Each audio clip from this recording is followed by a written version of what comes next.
Just stand upon our feet right now, and can we give the Lord a hand clap of praise right now? We're going to start this morning off. We're going to start this service off. First off, by telling everyone, Happy Resurrection Day. Happy Resurrection Day. We're not here today to put Jesus on the cross or anything like that, but we're here to open up the minds and set someone free today. Amen? Amen. Because we want to be true and sincere worshipers of God right now.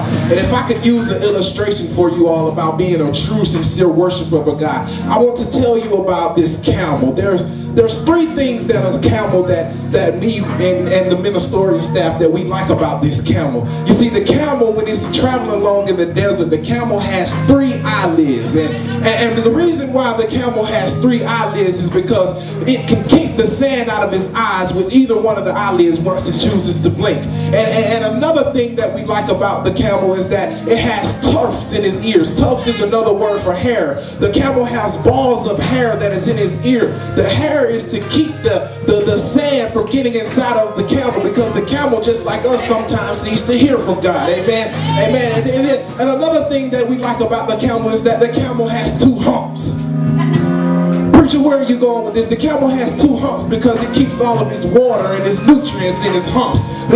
It's traveling a long distance, and it may get a little hungry, and it may get a little thirsty, and it might need a drink, but all the thing the camel has to do is just move his back a little bit, and he can get a drink. But out of all three of those things, that's not the most thing that we like about the camel, because what the camel does at the end of its trip is that when it gets to the end of the trip, it has a load on its back, and it has to drop down on his knees. And what I'm trying to tell you today is that sometimes when you get to come into the presence of God, you got to drop down on your knees. You got to become sincere and true worshipers of God. Sometimes we got to have a camel mind frame, Minister Shaquille. Sometimes we got to have the camel mind frame, Evangelist Klaus, to where when we come into the presence of the Lord, the only thing that we can do is just drop down in the surrendering state. Because I want to tell you about that straight right there. The surrendering state, even when you get to there, it's just like being arrested by the police. You can't move, you're hindered. And right now we need somebody to just touch and agree and say, I want to be a prisoner for the Lord today. I want the Lord to use me in a way that he's never used me before. And Paul said, me, I am a prisoner of the Lord.